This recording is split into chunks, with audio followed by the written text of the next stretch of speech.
This is Talk Education Africa. My name is Irene Bangwell, your weekly host of this amazing show that brings you real information of what's going on in our education throughout Africa. This week we have an amazing lineup for you, but before we get to what's on the plate, I'd like to start by thanking everyone who sent us emails, text messages, BBMs. Thank you for liking our Facebook page. Thank you for your contributions. And those of you that are going to YouTube to watch the videos and like it and make comments, we want to say a big thank you to you. You know, every time you tune into something related to Talk Education Africa, you're tuning into real information, the right perspectives, progressive feedbacks on what's going on within the walls of our schools. And above all, we're sharing with you the best ways to contribute to helping education move forward. Because for us, education is everybody's business. In 2014, there was an amazing event in Nigeria, March 18th to 20th. The Nigerian Economic Summit Group decided to focus on education. How can we make our education deliver in the 21st century? These were the conversations. So today we're talking about the highlights, the challenges raised, what we're thinking about, what the stakeholders are saying, answers we need, questions we need answers to, and what everyone can do to move the education of Nigeria forward. That's what's on the plate today. We're going to take a short break. We expect you to call all your friends, educators around, ask everyone to tune in to listen to what the highlight of that event was and how we can all contribute to making our education work better. We're taking a short break. We'll be back in a jiffy.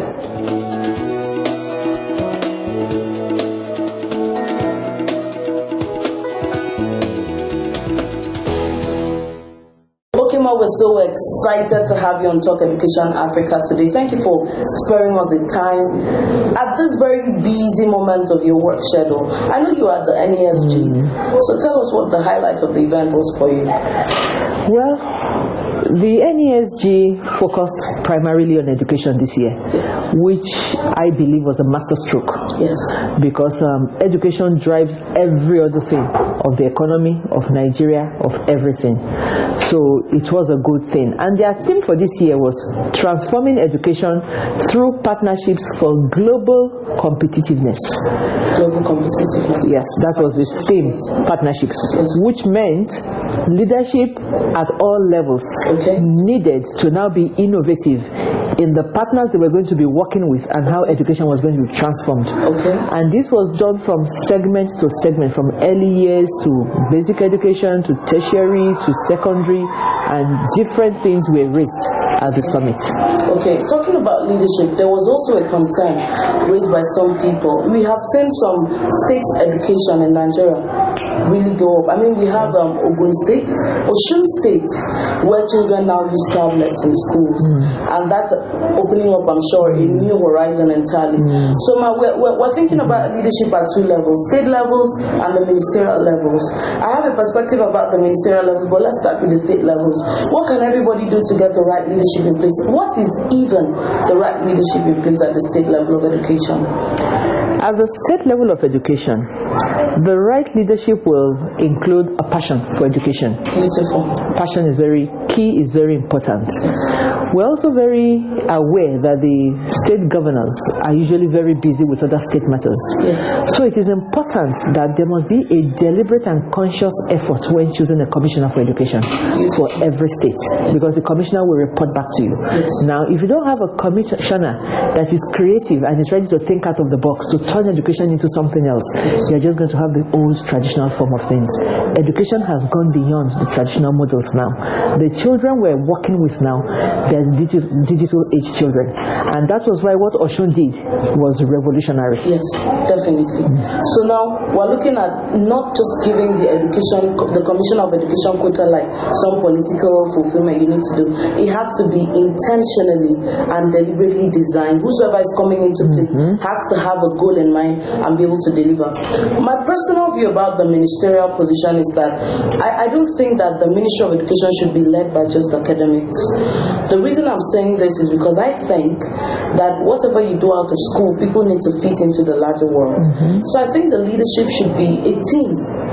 an academician, and a leading entrepreneur. That entrepreneur can be on a volunteer basis, but somebody that walks the process. Because sometimes academicians are just in their head. This is how it's supposed to be. But someone that says this is how it works now, because we're looking at global competitiveness. How we raising children, not just for the Nigerian labor market, but global competitiveness. I think it should be a combination of an entrepreneur and an academician. What do you think? Well, that's your view. Yes, that's my view. That's your view. Yes. If a minister is appointed, it's a function of leadership and what the minister is bringing to board. When Madam Due Process Ezekwesili was the Minister for Education, we saw the things she did. Could it be because she's a combination of both? Maybe. Yes. But again, I mean, you could actually bring somebody that didn't read education to head the education ministry. Beautiful. It's got nothing to do with the fact that you're an educator or whatever. Yes. But your mindset could be an entrepreneurial, creative, innovative, passionate mindset. Yes. And that can turn anything around, irrespective of what you did. So that for education, it's important to bring a mindset that really wants to enter the global competitiveness that we have in the global market now. Yes. A mindset that can effect training. Yes. Training is important. I remember when Madam Ezekwesili did the first training and they interviewed her in a public school, said in 26 years of her teaching, that was the first training in her life. Are you serious? In her life. Okay. So the issue of constant, continuous professional development for educators is not negotiable. It must be a deliberate, conscious timetable that is there if we need to see changes. I've always felt that education is everybody's business, whether you have a child in school age or not. Let's wrap up this conversation on something else. History. Has history been really taken out of our curriculum? History has not been taken out of our curriculum, but it is just not a compulsory subject. It is just like any other subject. So, because of that, and because of the impression that when you study history, you have to study dates and things, and students are just generally lazy. So they just drop that look, we have enough on our table than to add this to it. But history has to be a compulsory subject. Yes. If people don't know their history, they don't know where they're going. Yes. That is a key component, because it is a history that is going to bring about the patriotism and the citizenship you want to see exhibited in every child. So what I think has happened is that citizenship and civic has been introduced as a compulsory module. Okay. Fine. When government gives you a curriculum, it's just a basic, it's just a guide. Yes. You add on, you fill it up, because curriculum is it's a living thing. Yes. You fill it up so that what you want to achieve with it. So since they've given the basic thing now, civics, citizenship education, every school should now fill it with the relevant historical information that every child should know about his or her country. That is important. So that should go. Okay, ma, this is what I've been thinking about the history thing as we wrap up. Is it possible that the way we have packaged history for this generation is a little unappealing? Because I came across a document on the American history. It's like a puzzle card. A question at the front, at the back there is an answer with a map. It's like a puzzle, it's like a game. Is it possible for us to be able to reinvent the way we are communicating history to our children? It is possible, and it will be desirable, not only for history, for learning generally. The children are engaging with technology in a manner that has never, it was never in our generation. And learning is taking place in a traditional form. So merging the traditional form to what the children are engaging with, there is a conflict. So it is making learning uninteresting. Children don't want to learn, they don't. So we must begin to use technology to enable learning in all facets, not only in history, to engage the children. All right, ma. There was a lot said at NESG. On the final note, I want you to make a passionate appeal to the people that are responsible for implementing some of those recommendations. To say, look, our future depends on this. Well, we want to appeal to everybody, because education is everybody's business, starting from the parents themselves. The parents, the students themselves, government, stakeholders, and everybody. Without education, nothing else can succeed. It is a structure upon which every other thing rests. You cannot give what you don't have in any field you belong to. So it is important to see how important education is, and to, at government level, allocate a greater budget, put more effective and efficient people leading it, because the leaders also will determine to a larger extent what can happen, because it's going to cascade to everybody. So we ask for, not a political appointee, but a deliberate, conscious effort to make sure somebody that has a vision and a plan and can show you that if I don't deliver this in the next 3 years, remove me, indict me, and all that. And these are the things we're going to see. So we'll make an appeal for that. I want to thank you very much for being a part of this show today. I'm so happy that you made this interview today, and you've heard even those parts that pertain to you. Maybe you work in an office and you have a school in your neighborhood. There's something you can do for that school. Even as we appeal to our policymakers and the people responsible for implementing the outcomes of the NES G20 of 2014, we are asking you to please make deliberate efforts to make it happen. Our children are not just our future, they're building our today. So we need to be more creative, more engaging. We need to design education in a way that is most suited to them. And it begins with leadership and partnership. So I want to thank you all for tuning in today. The show continues shortly after the break.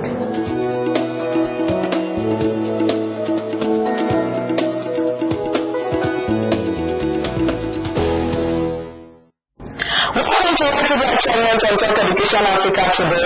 This is that segment of the show that is proudly sponsored by Nigerian Postal Service, where we come to you with essay competitions, letter writing competitions that you can be a part of. Everything does amazing things to our mind, to communication, and we have an amazing tool of communication here in Nigeria being the Postal Agency, the Nigerian Postal Service.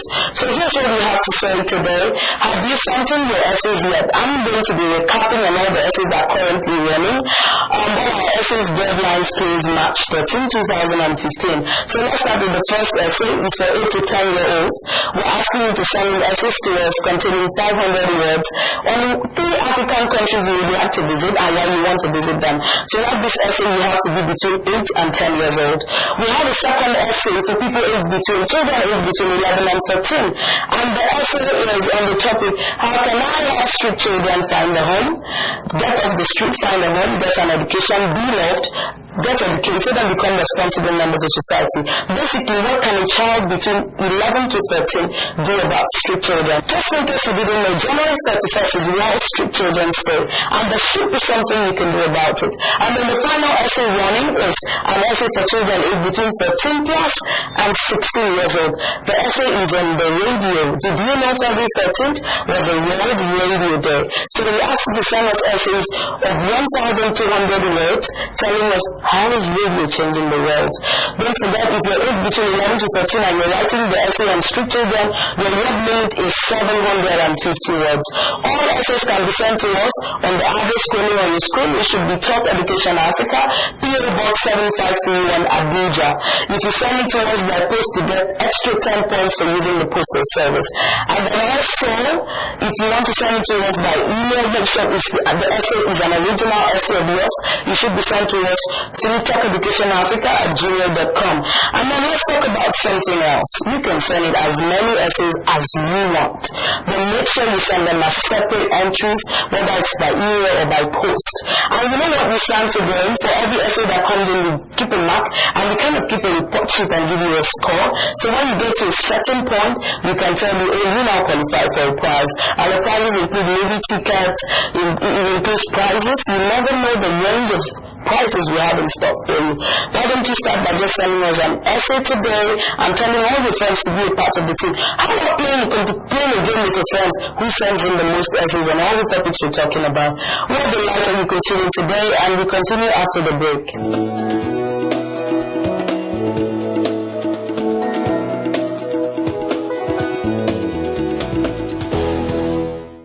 PO box means post office box. A post office box It's a small box you own in the post office where your letters come and wait for you to come and open and pick them. We sell the box to you, or we rent out the box to you. It is actually a box. That's why the name is box. You have a key, you open it at your convenient time and move your letter, if there's any. Now, to own a post office box is so easy. First, if you are online today, go to NAPO's website. You will see it there if you want to buy a post office box. You do the process on the internet, but you still have to come to us for physically capturing. You come to us, maybe to wherever you want the box to be, you go there. After filling all the necessary whatever on the internet, if you go there, they will upload it for you. You make the payment, and then you are on with your box. Now, immediately you pay that money, there's a form you fill, because we have to get your data, your name, and some other information about you that will be valuable to us in case we want to trace you for one reason or the other. After filling the form, pay the money, then you get your key, and the box is yours. As simple as that.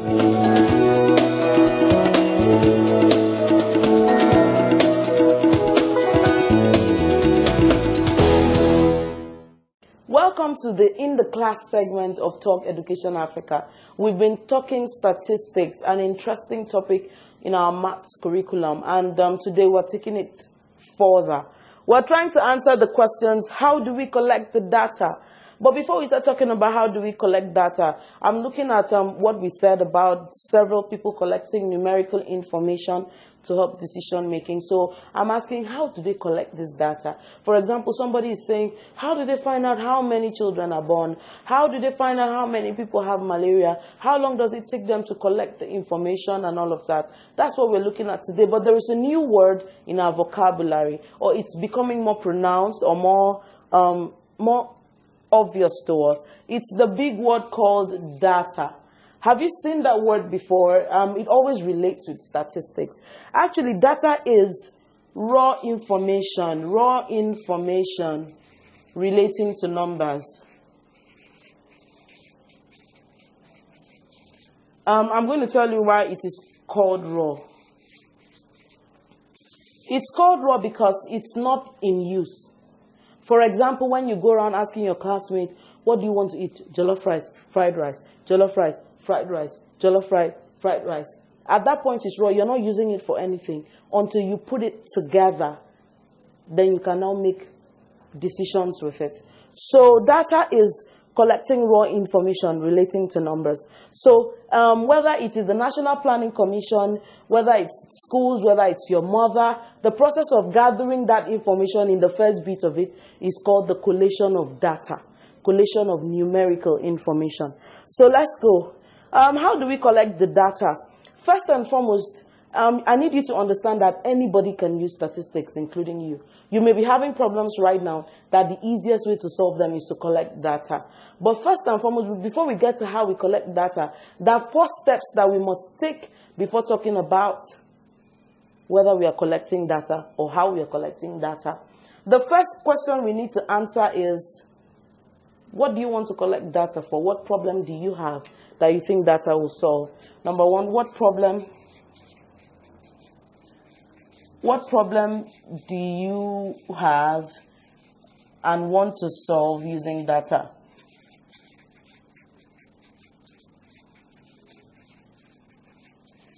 Let me explain what I mean by problem.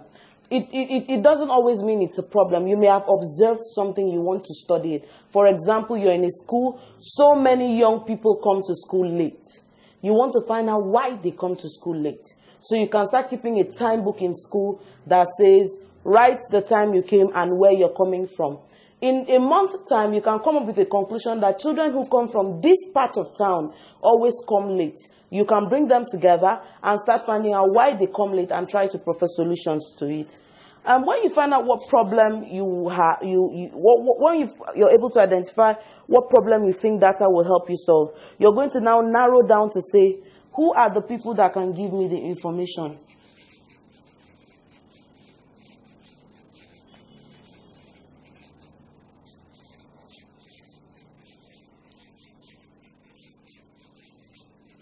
Who are the people that can give me the information? This can be a little bit complex because you're going to classify these people. For example, it's going to be women. They are educated or illiterate. They live in Abuja or Lagos.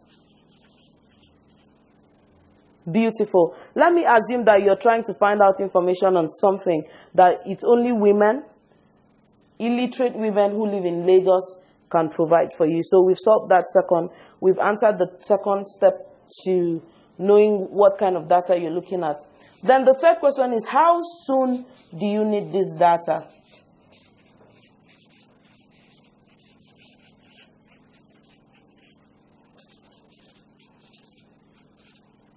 How soon do you need this data? Is it immediate or can it take a while? So let me show you how these questions help you know what form of data or what form of method you can use to collect data. Let me start with, let's say you want to collect a data from women that are illiterate and live in Lagos. You're going to ask yourself, one way I can get this information from them is talking to them one-on-one. So that would be called, let me flip to the next page. Types of data collection process. If you have illiterate women that you want to talk to, then you could know that, okay, I'm going to be interviewing people, then I'll be keeping notes. You interview people and you keep notes. Secondly, if you want to talk to women that are business women, they work in the market, they won't have time to talk to you for long. You can say, I want to send an SMS and tell them, please send your answer to this number. People who are very busy, you can say, I want to use SMS and collect some information from people. Maybe you're trying to do a research for your school. You can use a questionnaire. Maybe you're going to be talking to so many people at the same time. Because you won't be able to go one-on-one on each person, you can distribute forms for people to complete. And then finally, I love this part, you can personally study people. You can personally study people, and then you can also do research.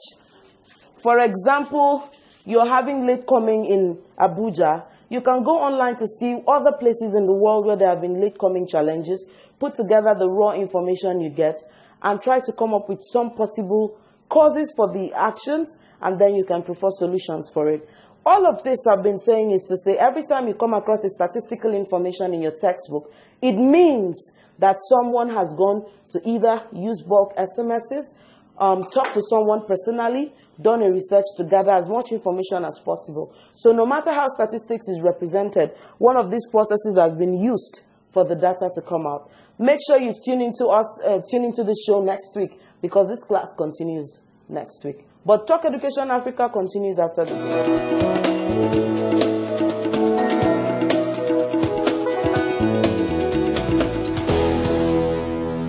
Welcome to the Innovation Map segment on Talk Education Africa. Every week we bring you one innovation you can experiment with in school and send us a report. The Innovation Map has ideas that help schools integrate 21st century skills into everyday learning. This week we had an amazing innovation feature. It's called the Play Create Expo. I love it so much. Here's how it works. You get into school and decide that one evening you're going to invite the entire city to come and see what their children are creating. Then you go to classes and ask them to create anything. Give them a time and give them numbers, like each class can come up with 40 creations. You want them to create something with papers, with glue, with pencil, with clay. You want them to make kites. You want them to build airplanes, and you want to bring the world to see what they're doing. You can decide to make it a parents' gathering, or you can invite other people to come watch your children create. They can create the thing, you can create the time for them to do these creations during school hours, or they can do it at home. And then every class has like a shelf or something where they kind of exhibit everything they have created. Make sure they have to do so much creation. Here's the catch. This is how we're going to be introducing the culture of building, of inventing, of production. You know, everyone says that Africa has a consumption culture, but we want to raise a generation that is into creation, that is passionate about manufacturing and creating new things.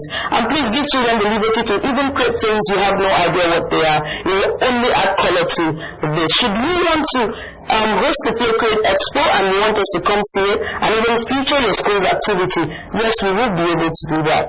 So send us an email if you need further information on how this can work, and should you try to do anything small, big, large, let us know what it is so that we can be here to encourage you on the other end. Should you also want to purchase the entire innovation map kit, please pick the addresses on your screen and reach out to us, and we will be glad to give you further information on how you can pick up a copy of yours. Thank you so much for tuning in today. We're taking a short break. Talk Education Africa continues shortly.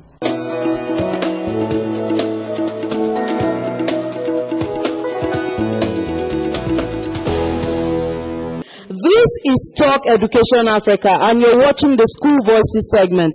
Today we take you to Banki's private school, where children are part of a global effort of moving computer science to the next level. It's called the Hour of Code. It's an initiative of several organizations, including Facebook, and it's happening globally this season. So we have children right here in Nigeria and Africa trying to try out their hands on the next level of computer science in an activity called the Hour of Code. I'll be bringing to you 4 children who will come share with us what it's been like coding, what they like about it, and if they have a future in this dimension.